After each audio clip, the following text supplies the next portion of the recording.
Now, to continuous section 1. Gaussian elimination and back substitution, honestly, this is the stuff we've done before. Okay? The idea is if you have a linear system of linear equations, but you can actually do the elementary row operations, turn it into a matrix, and just get it so you have those leading ones. So then that last value, z or whatever that is equal to a number, and then just convert it back to equations, substitute it in. Okay? We've done those before, but we're going to make them a little bit uglier. Okay? If I have a system like this, so we have a 4-variable system with 4 equations in it. Well, first thing I do is what? Turn it into a matrix. So, now, one thing I want to do at the same time, I want to think about making the thing as easy as possible. So would I want to leave the equations in the order they're in? No. I would probably try to switch it so one of the ones that have a leading 1 is at the top. Okay, so which one do you want to put at the top? Second one, okay. So if I do that, that's going to be, my top row becomes 1, 1, negative 1, 3, and negative 4. Okay? Now, is there any good one that I want to put in the second row? Yeah. What? Yeah, I would go for the y plus z minus w because I want to end up with a 0 here, right? This one already has a 0 here, and I want to get a 1 here. This already has it. So I have 0, 1, 1, negative 1, and 1. Okay? So this I'm turning into row 1. This I'm turning into row 2. And honestly, from there, it doesn't matter too much because I'm stuck with a 2 or a 1 out front anyway. So I'm just going to put those in as they are. So I have 2, negative 1, 1, 0, 7. And, where was it? I'll put row 3 there.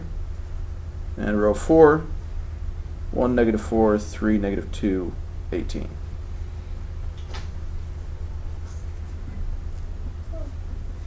Okay.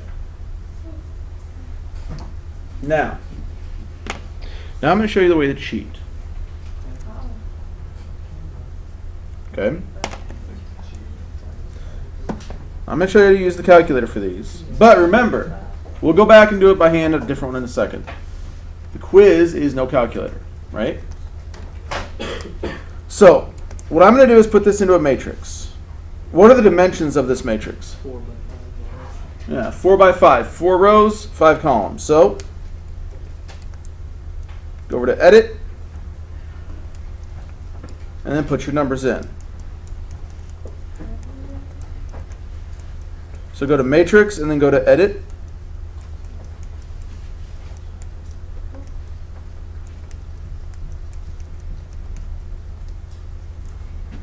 And make sure you double check your numbers, because if this screws up, because you typed in a negative sign wrong, yeah, make sure you go back and double check by column.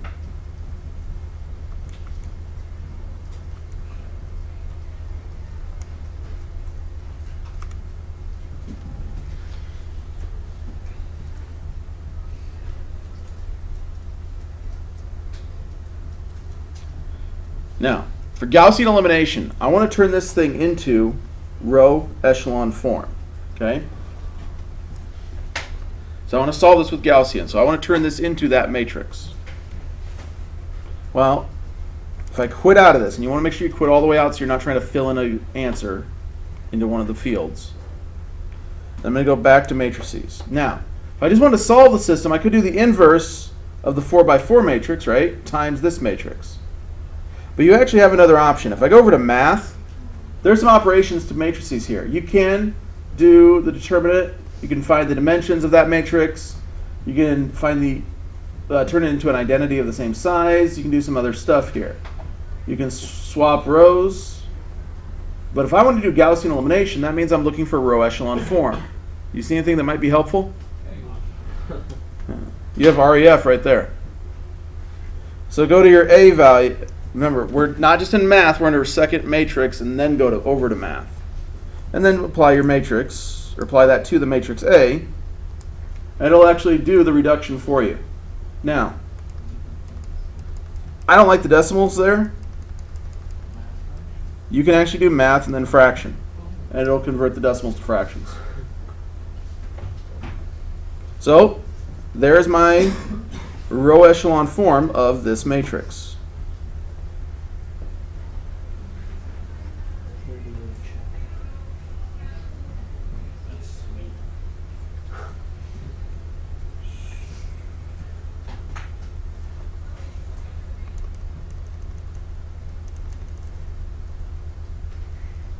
Oops, I need another column.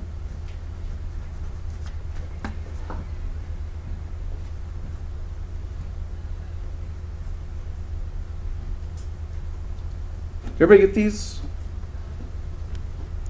This is the solution? Okay.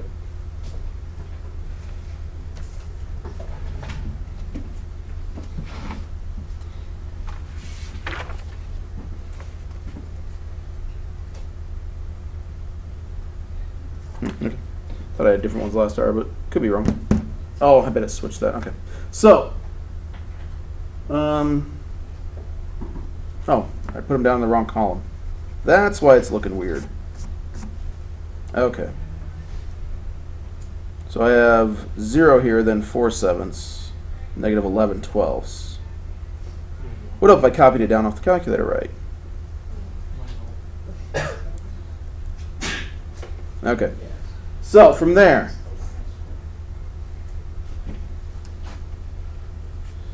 well, what would I have to do to actually solve the problem?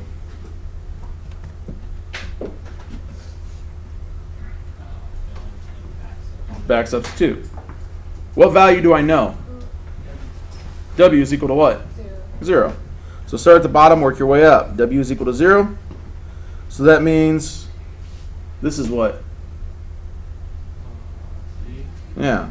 Z plus W, or which is 0. Whatever the multiplier is, doesn't matter. So Z will be 3. For Y, I have 1Y minus 5/7 Z. Well, that's 15/7, right?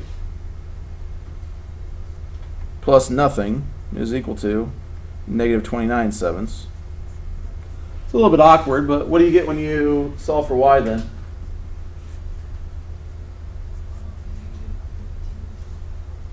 Negative 14/7, which is negative 2.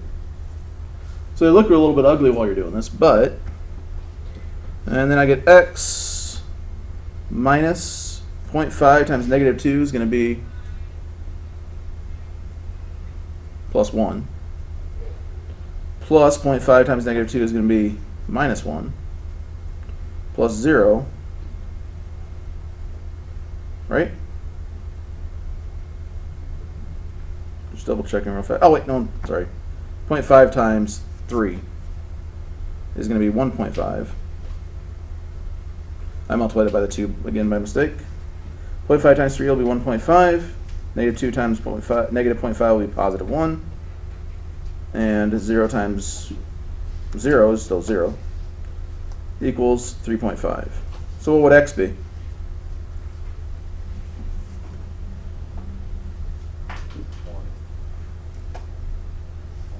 Yeah, 2.5. 3.5 minus 2.5 is 1. So then my answer is the ordered, I don't know if it'd be quadruple or how they would actually say that, but it refers to a point in 3 dimensions or 4 dimensions. 1, negative 2, 3, and 0. But the problem is, can you use the calculator on the quiz? No. Not going to change my mind on this one. When have I ever been nice?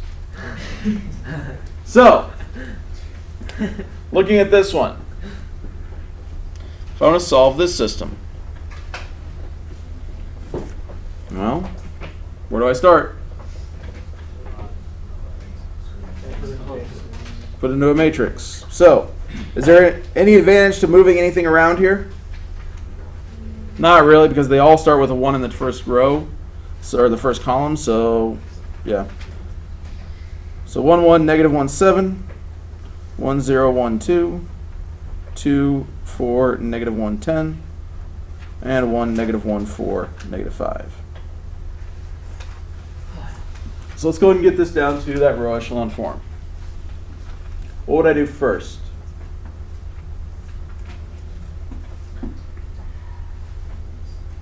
I want to turn everything in this first column except for the very first number into 0. So how would I turn this 1 into a 0? Negative R1 plus R2, replace R2. So the top row will remain the same, 1, 1, negative 1, 7. That becomes 0 there.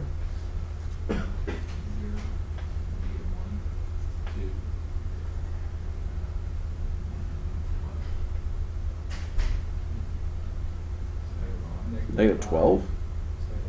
Negative 5. Negative 7 plus 2.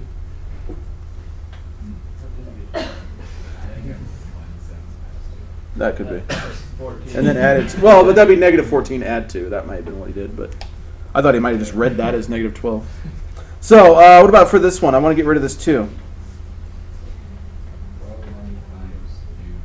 Yeah, negative 2R1 plus R3. Replace R3. So I'll get 0 there. What about for this 4?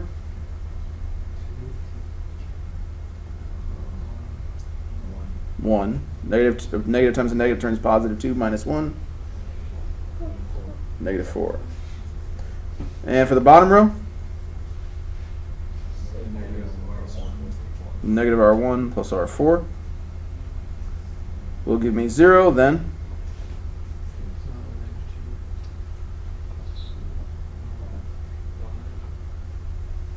Yep, negative and negative 1 plus 4 is 5.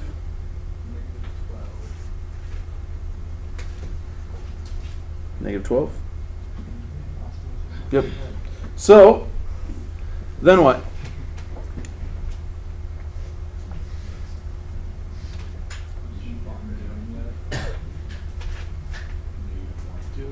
Yeah, get rid of the negative 1 first. Okay? So I'd flip the sign on this one first. Okay? Well, all I have to do to flip the sign is just take row 2 times a negative and replace row 2. Row 1 will remain the same. Row 2, all the signs will flip. Row 3 and 4 are going to remain the same as well.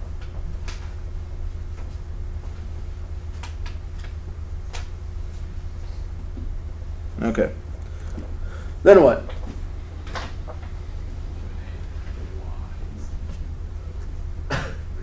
Yep. Eliminate the y coefficients in row 3 and 4. To do that, I'm going to use row 2 to modify. So what am I going to do to row 2? Multiply by negative 2, and then add row 3. And then for row 4, multiply by 2. So when I do this, I'm still going to have 1, 1, negative 1, 7. I'm still going to have 0, 1, negative 2, 5. Here, and then 0. Then what?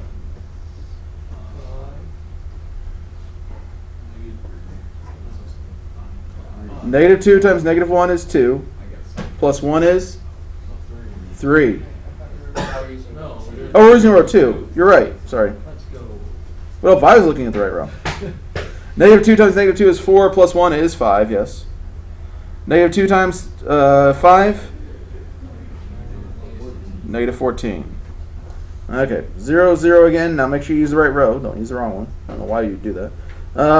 2 times negative 2 plus 5 is? 2 times 5 plus negative 12 is? Negative 2. Okay? Any ideas from there?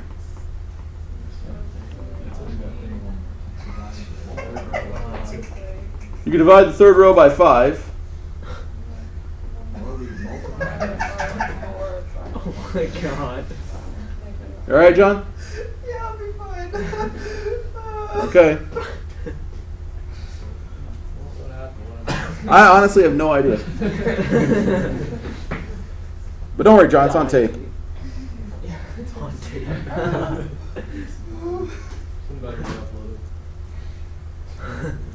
He's live.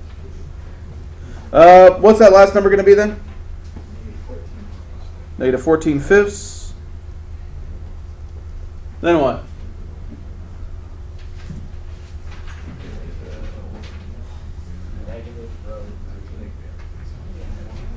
Anybody see an issue? Yeah.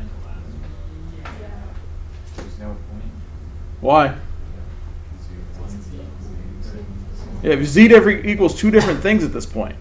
You could get rid of the one in this row and you get 0, 0, 0 equals a number. So actually at this point, before I even get there, I can tell this is, yeah, undefined, no solution. So this one, just based on that alone, the fact that I get z equals two different values, this is no solution. If you went one more step with it, then you would just get all zeros equal to 1 on the bottom row, which again would be no solution, or two more steps. Okay, so that can happen with these larger ones as well. So if there was a solution, what would be the next step? Well, then you do the back substitution stuff. That's it. Yeah, if this ended up all zeros at the bottom, then it wouldn't have been a problem. You would have just taken z equals whatever, plug it in, get y, plug the both in, get x. Okay. Do you, if you're trying to find something, do you get it all the way down to 0 equals 0? Well, if there's a fourth row here, because there's only three variables. If you have four equations for three variables, one of them better come out to be all zeros. Otherwise, it's going to be no solution. Okay? What's the difference in doing this in matrices versus not? A lot less to write, quite honestly, because between all the plus signs and all the x's and y's and z's and everything else, it's organization primarily. When would I do this ever? Seniors won't, most likely. AP Calc, you have a portion of the test that's non-calculator. No, but like, But like in real when life. would I actually have to do this? Like, in my, like, The matrices systems, you're trying to look for coordination. Honestly, when you think about like the regular two variable linear systems, like x plus y equals 7 and 3x plus 7y equals 12. Okay, a lot of production things will follow that, but the problem is they don't usually have just two variables going on. We make it really simple when we're doing those combination problems or those mixture problems when you're trying to mix different things together to get a result, or like when you're trying to maximize or trying to minimize the cost of production of dog food or something. We've done problems like that before when it's linear. Well, the thing is, you usually don't just have two things going in. Oftentimes you have 15 different ingredients going in. So you need to somehow figure out the best way to minimize cost while getting the same results. Oftentimes they'll have an analyst come in and use this kind of matrix system where you have equations that are that complex with that many moving parts go on. And you can, by using matrices, you can combine all those together and figure out where your intersections are, where those points are where you can minimize the actual value, the actual cost to your company. And that allows you to then maximize your profits. Okay? But we kind of introduce it with very easy stuff here. If you go into a bit like system analysis, system analyst stuff will do quite a bit of things involving this. Okay? Now, that's Gaussian elimination. Gaussian elimination seeks to get it down to REF. Gauss-Jordan elimination takes it a couple steps further and seeks to get it all the way down into reduced row echelon form. Okay? But the process is mostly the same. Okay. Well, you just can't stop when you get it down to row echelon. You got to keep going. So if I have a problem like this one, okay? For this, is there going to be, which equation do I want to make sure to have first? The top one, since it has a leading 1. So convert that to matrices, or to a matrix, I should say.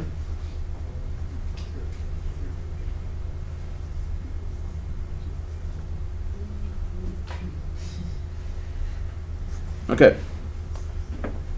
Then what?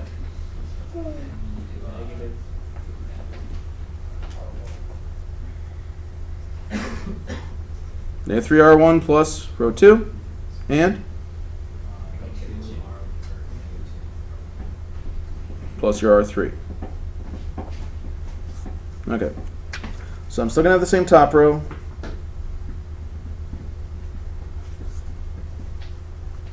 Middle row is going to become what?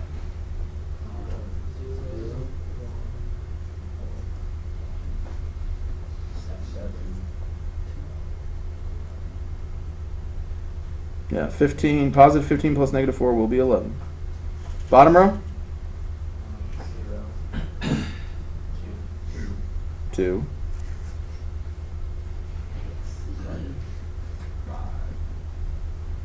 Negative 2 times negative 3 is going to be 6. 6 plus 1 is 7.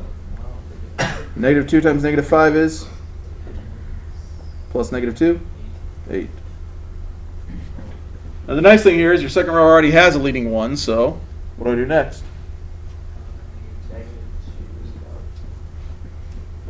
Negative 2R2 plus row 3. Maintain the same R1, R2. Bottom row, it's going to become 0, 0, then what?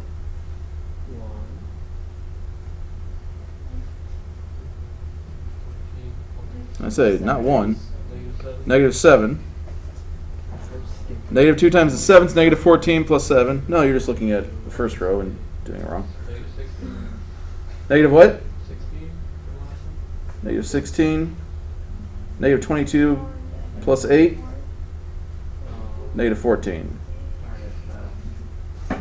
This is one that I'd realistically expect to see on the quiz. Okay? Then what?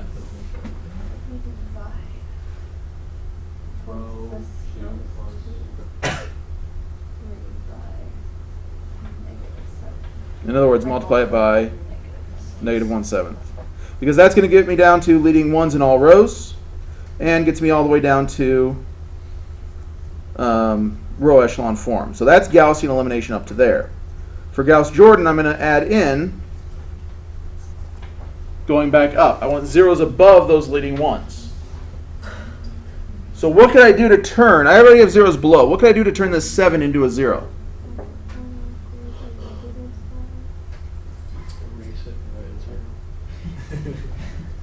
Without changing the value of the equation. You might have said something I couldn't hear you, honestly. Yeah.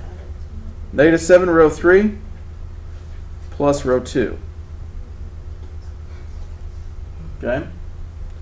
So the bottom row is going to stay the same because that leading 1, well, there's nothing below it and I don't need to worry about it. For this row, the nice thing is when I multiply zeros times 7 and add them, they aren't going to change anything. So that maintains a 0 and a 1. The 7 becomes a 0. What happens to the 11? Negative 3. So that gives me negative 3 there. Now, what I'm also going to do at the same time is I'm going to actually make a 0 out of this entire third column. So I'm going to make this negative 3 into a 0 as well. How could I make that negative 3 into a 0?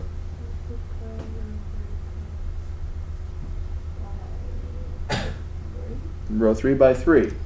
So I'm going to take row 3 times 3 and add that to row 1. Again, 2 zeros here aren't going to interfere with anything, so it's still going to be 1 and then 0. And then this negative 3 becomes a 0. What happens to the negative 5? Yeah. 3 times 2 is 6, plus negative 5 is 1. And now the nice thing here is I don't need to worry about any of the rest of it. It's already in reduced row echelon. If this 0 was a different number, then I'd have to do what? Yeah, take your second row and use it to eliminate that value. Because the nice thing, once you get it all the way down to this, well, what's x, y, and z?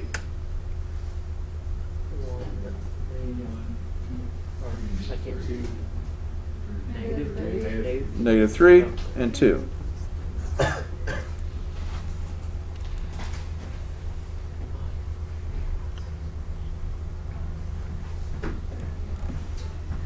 you solve this way on all of them? Can you solve this way on most problems like this? Like, could we have solved like this on like the previous Oh, yeah. ones? You can get it all the way down to reduced row echelon form on any of them. Yeah. So is Gauss-Jordan the process of getting the reduced row echelon? Yes, that's the process. That's the name of it. Okay, and then if you say you had any number above the 1 in the second row, Yeah. do you do that first, or do you do it? No, you want to do the very bottom one first because if you do this one while there's still a number here, Yeah. other than 0, Yeah. when you multiply it times something and add it, it's going to change the number above. Okay. So what you want to do is get those into zeros first. So that would, if I did like just this top part first, then use row 2 to get rid of that, that would get rid of this 0. So you want to just kind of, the same way we work our way down along the left side, you want to work your way up when you're doing along the right. Okay. But yeah, if I even look at this one here, that one that ended up with really weird fractions, there is an RREF in there as well. If I go to math into that B one, I can apply this to that matrix, which I think I did matrix A for it, yeah. And it gives me the 1, -2, 3, 0 for the X, Y, Z, W. Okay?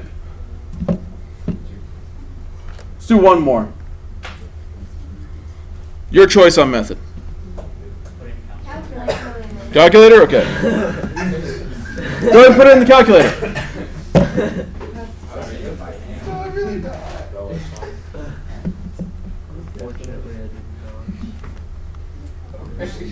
We're just gonna ballpark all the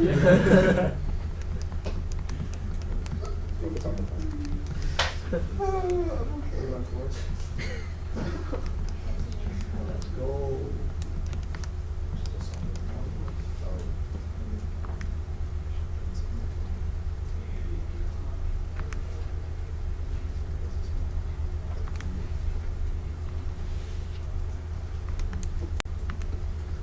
And do you want to do Gauss-Jordan, or do you want to do Gaussian? Gauss-Jordan. In other words, RREF. Can we do it by hand afterwards, please? You Can can. you come Oh, back God. at another time by yourself? No. Please, last time. It's the only thing that I like to do.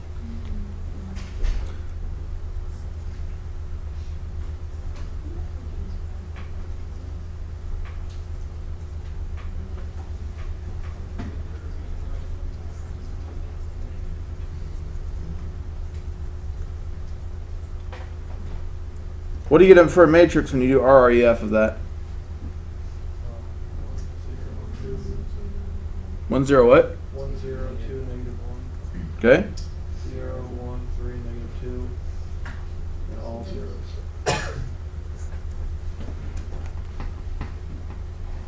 What does that mean? Let's do it like again. Z is all Z is for 0. Z doesn't exist. Just kidding. No, Z exists. Z is all. It's not. Z could be anything. We've done problems like this before. Because this bottom row is all zeros, it means Z could be any number. So, say it's anything. Now I need to base everything else on what that value is. So I'm going to take this, the fact that Z is equal to A, and plug it in to my other two equations. The other two being x plus 2z is equal to -1 and y plus 3z is equal to -2. Well, if I know z could be any number, I'm going to generalize for that. You guys remember doing these kinds? So I'm going to put in a here and move it over. That's going to give me -2a minus 1.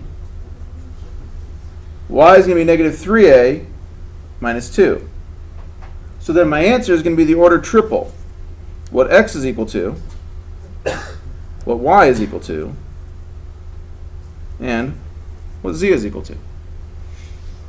Except for what are my limitations on a? Yeah, a has to be a real number.